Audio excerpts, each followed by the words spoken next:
Okay, so this is me. I'm Sarah Lewis, and I'm the director of Grow, Transform, Belong, which is a community interest company, and the organisation Penal Reform Solutions.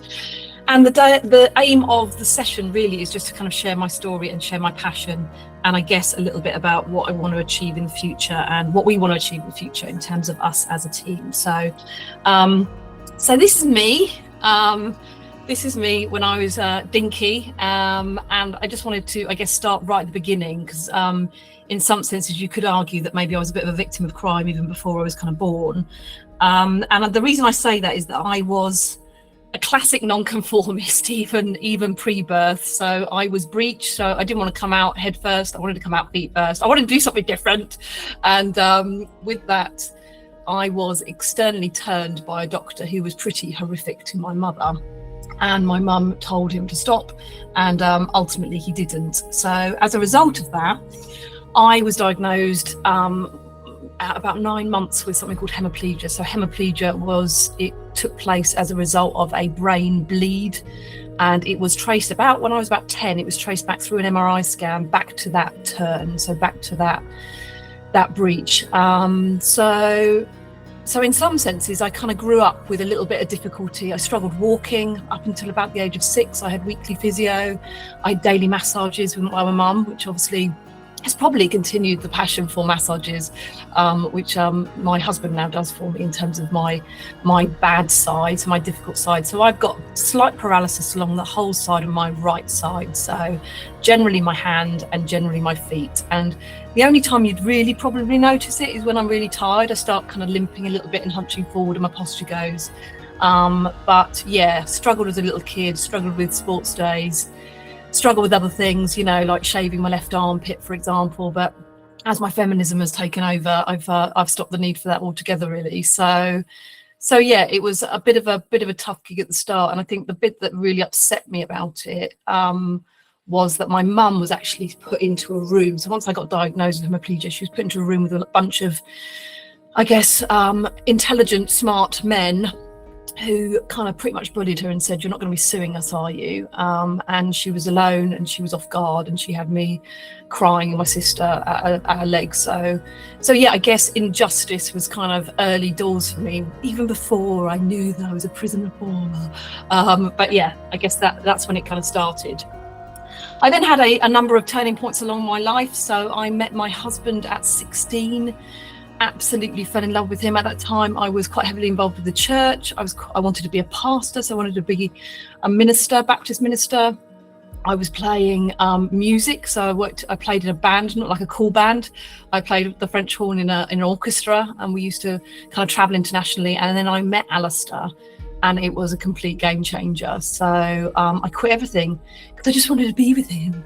And I'm still like that now. So we've been married 20 years, but we've been together for a bit longer than that, 25, 26 years. And that was massive for me. He's my steady, what gives me faith in relationships, I guess. He's a really lovely person. I know a lot of people on the call know him. So he was really instrumental to my life.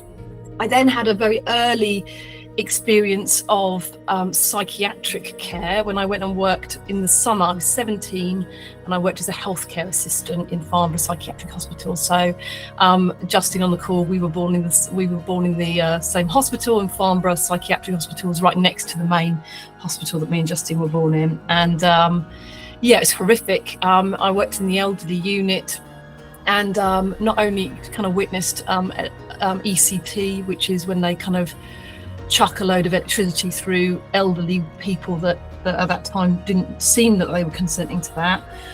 I got attacked on my third shift. So I very clearly remember going into a room and asking a lady called Rosie if she would like a cup of tea. And I still have that look in her eyes as she turned around, a completely different human being. And with that, she tried to strangle me.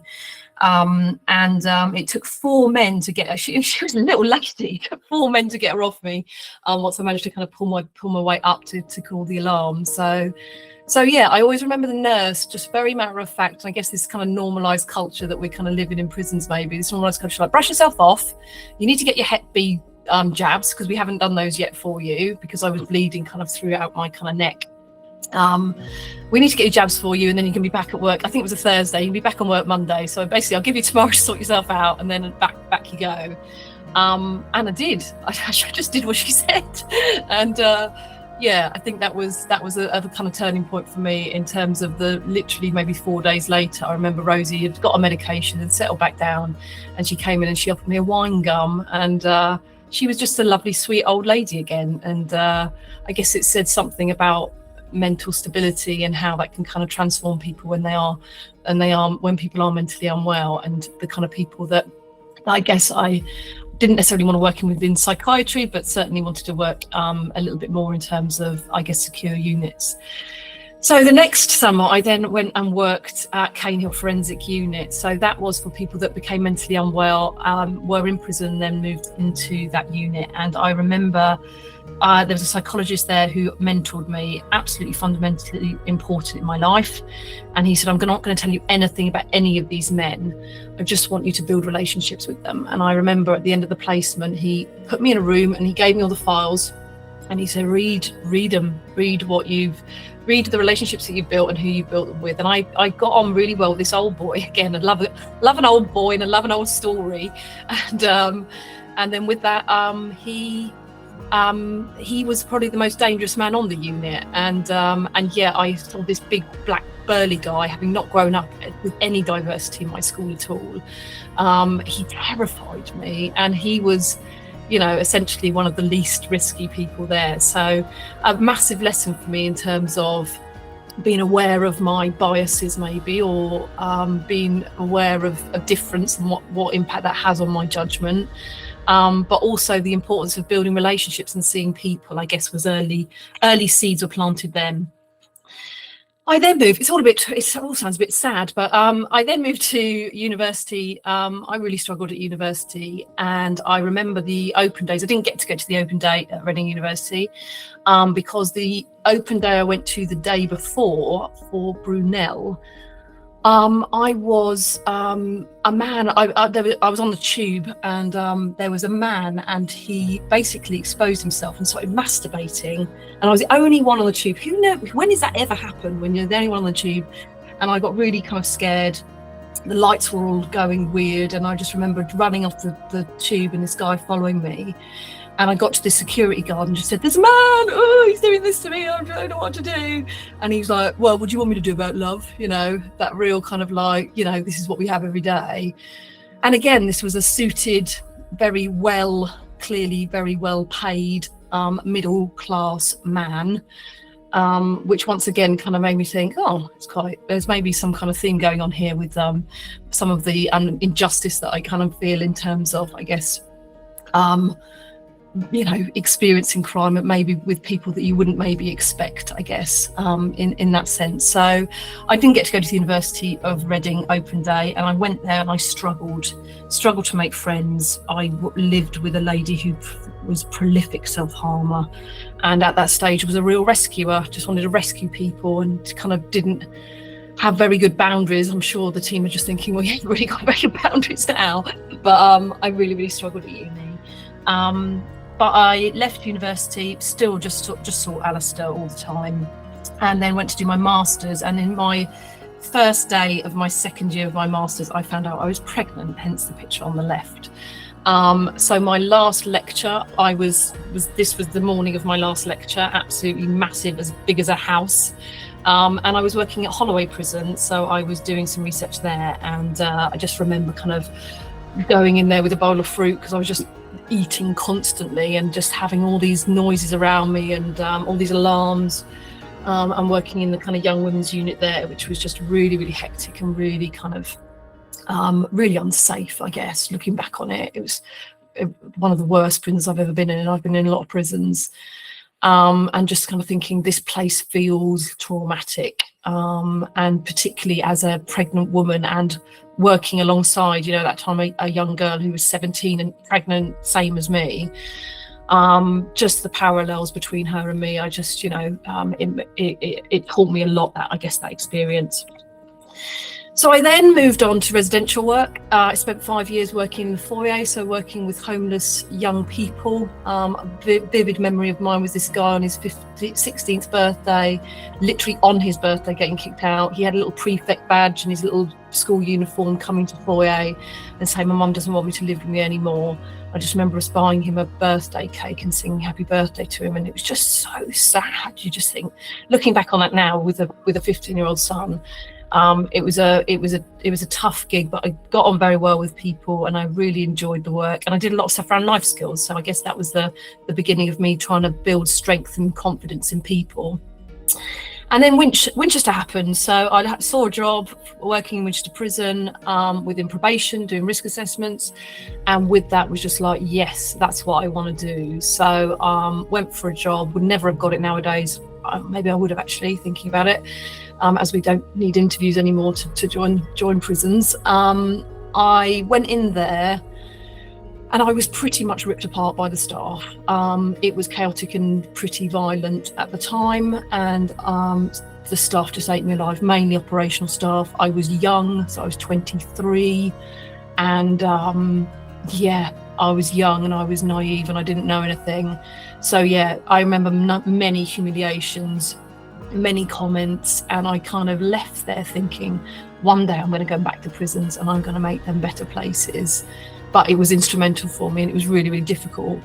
But I then landed into offender rehabilitation in the community. So I did interventions for about 7 years, where I met Kaz and many of my dear friends, and we got on really, really well. It was the first time I kind of found what a good team feels like, and had an amazing experience at Hampshire. And then I was doing a group session. I'd gone for a job at the University of Portsmouth as a senior academic, not thinking I would get it at all. Again, that real imposter syndrome, early doors. And I remember going into a thinking skills program, and one of my dear friends now was actually in the program, and I said, "Oh, I've been offered this job, but I just don't know whether to take it." And I just remember them all saying, "You need to take it. You know, you can't be doing programs all the time. You need to get up there and make a difference. That's what you said you wanted to do anyway." So on the advice of my thinking skills program cohort, I resigned from probation, and then with that I went to the university. And I guess this was a place where I tried to get wiser. I got immersed with some incredible academics that were incredibly challenging and really helped me to understand and inspired me in many ways. I remember not fitting in within academia. I didn't feel I belonged really at all. I was just a bit different. I got told off for laughing quite a lot and joking around. Maybe didn't take it as seriously as maybe I should be taking it culturally. I remember going to a conference and just not understanding, well, what people are doing with all this knowledge. You've got all this amazing stuff, what's happening with it? And, that real narrative of, we'll just continue to talk about it and we'll write about it. And I kind of wanted maybe something a little bit more than that. So I started looking around. I went to Norway. I found out about Norwegian prisons and went to Norway, and essentially that was the game changer. I managed to get a week's trip out there through the university, which was amazing. And the university were just incredibly supportive of me. They gave me a little bit of money to do a 3-year research project there, looking at 3 particular prisons. And I went to Norway. There's me looking super young. You see my little hand looking all sad again. I went on my own. Never been on a plane on my own, didn't know Norwegian, didn't know, because we were co-producing and it was all about what emerged, and it was about getting people involved to design the project. I was doing a project around how to capture the key elements of an effective rehabilitative environment, but I didn't know how I was going to do it. I didn't know who's going to help me. And I didn't know anyone, and I kind of left my young kids of 6 and 4 and my husband in England, and bless them. It was pretty terrifying, to be honest with you, on day one, with everyone talking Norwegian and me thinking, oh my goodness, I feel a complete outsider. But it absolutely changed my life, and this is me sitting on the beach at Bastøy prison. And you would say my kind of head fell off. I had pretty much an identity crisis. Everything was just so calm. that it really made me think, what am I doing in my life and where do I want to go? And in some senses, I rehabilitated at Bastoy alongside the people that were living there. And the staff, I think, grew as well, which I guess is something about that kind of really therapeutic environment.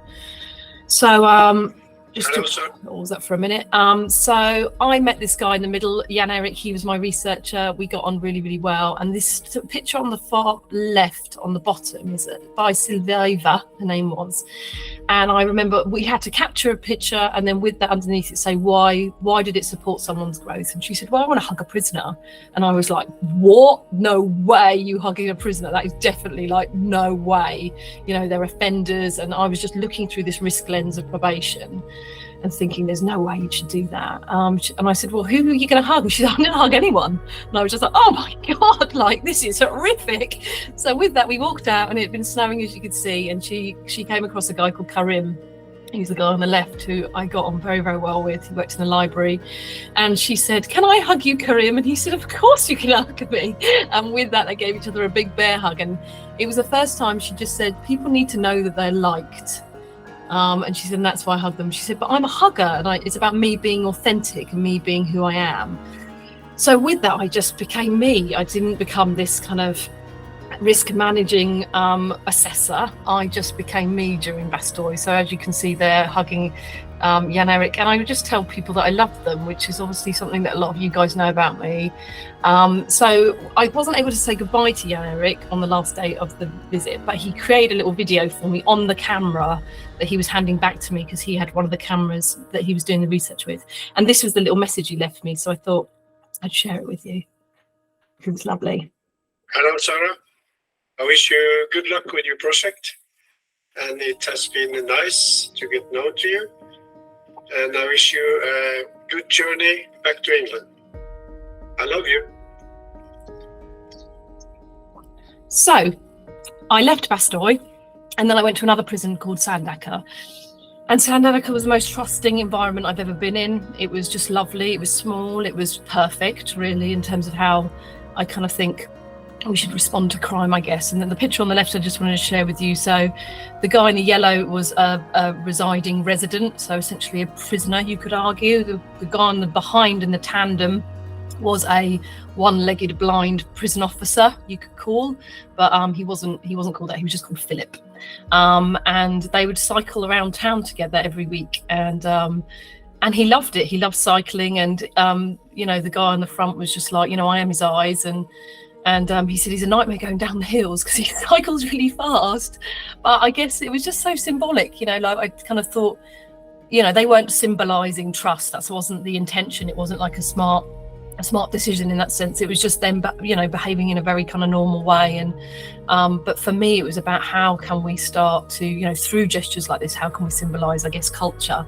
And they had it all there, really. So Sandaker, I learned about trust, and I learned about belonging. A lovely group of people.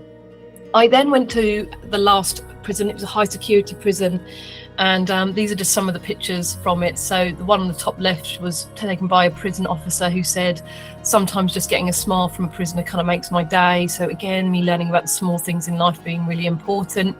And then this little you see a picture of those kind of four little rabbits, I guess. The third rabbit is the same rabbit that's on the right here. So this was a rabbit made by a guy called Christian. He lent me his rabbit so I could take a picture of these rabbits on this rock as part of the photo project. And I dropped it. I dropped the rabbit. So he was huge Norwegian man, and I went in and I looked up to him. And I just looked at him and I showed him what I'd done. I said, I'm so sorry. And he was like, oh, I fucking hate these rabbits. and with that, that's all I heard of it. And then on my last day, they'd actually made this rabbit for me on the right. And they put a little plaster where I'd broken his ear. They put a little plaster, and then they'd given him odd socks, because that was what I was known for, this English girl with odd socks. And they gave me him. Christian gave him to me with a big smile on his face, and he's like, this is to remember us. And it was just the most loveliest present ever. And since then, you can see that I've dropped him twice. So he hasn't done very well, but he's still in my office and looking incredibly broken, but something that stands out to me. I think I'll be a racy picture. But I guess what then happened was pretty tough. So I had a bit of a tough time at university whilst I was at Haldon. I got really let down by someone who I kind of really cared about, and it really got me to question, I guess, again, that kind of identity crisis kind of came along, and I left the university as a result of that, alongside, I guess, prisoners in Haldon saying, do you know what, you need to make a difference, and you need to go back to prisons, and you need to do what you need to do. So I kind of came home, lost my head, I guess, for a second time, had a real kind of mental breakdown for probably about 5 months, quit my job the day I got back, again on the advice of some prisoners, and got this sausage dog who saved the day, got my back tattooed in terms of that kind of commitment to the kind of revolution, I guess, that I wanted to kind of create, but looking back on it, probably a little bit of self-harm going on there as well. And then with that, set up Penal Reform Solutions. So yeah, again, only on my own at this stage. I kind of didn't know anything about business. All I knew was I wanted to transform penal culture globally. So I went in. I created these principles of growth, which was all the information that I distilled from the Norwegian project, and with that, we brought in them within prisons. So the pilot was at Guy's Marsh. I just built relationships. I just was me. I really enjoyed it, and I kind of said, you know what, I just want to go in, I just want to make things better, and I'm going to serve, I've got responsibility to serve. But sorry,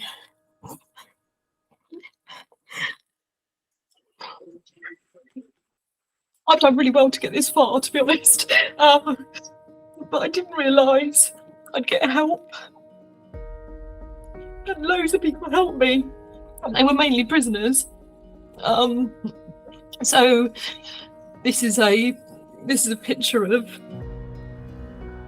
a few of the guys that just really, really helped us. One of which is obviously here today. And it was about coming together and doing things together. And we really made a difference. We had some incredible outcomes, because people, first time I kind of sensed a real sense of belonging, I guess, in the work that I did.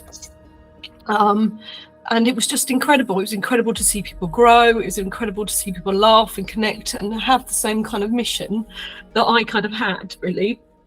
And then it got a bit tough. Christ alive.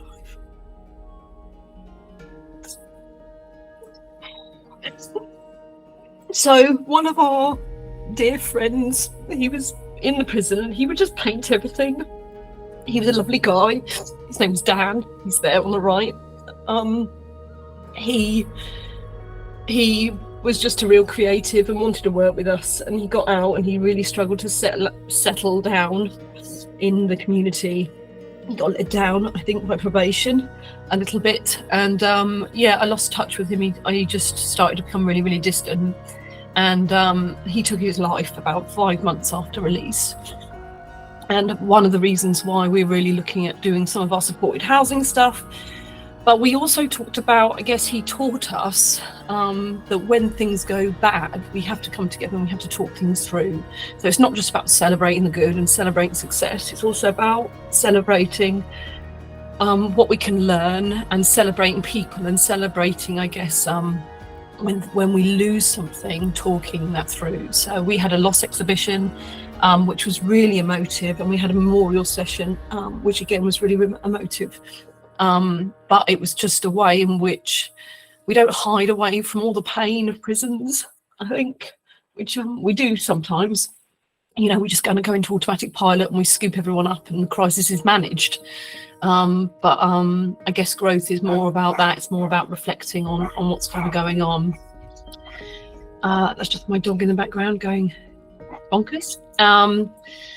So I originally thought I was going to be a bit like John Howard. So John Howard is a really famous 18th century penal reformer or prison reformer. He had a horse, and he used to kind of go around on his horse, and he used to assess, I guess, like the inspector do now. And he was publicly recognised for his humanity and his zeal. So this dude here, I was just like, I'm going to be like John Howard, hopefully slightly kinder on the eye. for now anyway. I really wanted to be him, and I kind of got into Guy's Marsh and thought, I'm actually not going to make it. I don't think there's too much to do. It's way too difficult. So with that, I started to create a team, started to get people together, and the people that were in prison then suddenly started saying, well, maybe I can come out and live, work with you. And I was just like, wow, that would be amazing. So we started to kind of create a force. So this is our team, our force of humanity and zeal. They look really this camera's a little bit obsessed there, but yeah, they look absolutely brilliant. This was taken at our recent kind of team away day. An incredible group of people, and this idea that if we can instill humanity and zeal in others, then we can be a real force. We can be a real force that's going to drive change. So we've been working a lot. We've been working a lot in terms of not only in prisons, but also in schools, and also in approved premises. We've done the national rollout in terms of leadership training in the Middle East, and as well as doing research with the Inspectorate of Probation and the Howard League. We continue to do publications, but we do them on our terms, and they're generally practitioner focused or in prisoner newspapers. And again, we're looking at creating things in Europe. So a youth mentoring program at the moment, which is going to go into 5 countries. We're doing some stuff with the Council of Europe around co-production, as well as supporting with interventions. And so for me, there's about creating these pockets of growth, a bit like we do on growth projects in prison, really. We find out where all the pockets are and we nurture these pockets. And then once we've done that, it's then about connecting them up. And I guess it's a bit like this. So this is kind of, I always talk about this with the team, it's a bit like Endgame. So you have all your superheroes and all our pockets of growth. And with that, we kind of come together. And in order to come together, we need a platform. And that's part of our mission. Our mission moving forward is about how we can kind of create a platform so that we can build revolution and when we can drive change. But I guess looking back on my life, having kind of gone through it really for the kind of first time this week, preparing for this session, it was kind of about justice because of injustice, early days. It's all about social opportunity for me, maybe because I've just been restricted a lot of my life, like maybe more physically than socially or economically, but certainly experienced a form of restriction. So for me, it's about opportunity and choice and freedom. Those are the things I really, really value. And it's about instilling that in other people. And I guess finally, of course, I'm going to say it's all about relationships because that's what I live and breathe. But for me, it's all about relationships. So yeah, I hope you like my backstory. And let's have maybe a chat in the last 20 minutes. And here's just some information if you want to kind of get involved. We've got the kind of landing page. I'm going to post it on LinkedIn and I'm going to put it on the YouTube once I upload this magical 40 minutes of me blubbing onto YouTube. But we'd love you to get involved. We'd love you to connect or collaborate in any way, even if it's just about supporting one another and with the shared mission. So yeah, that is me.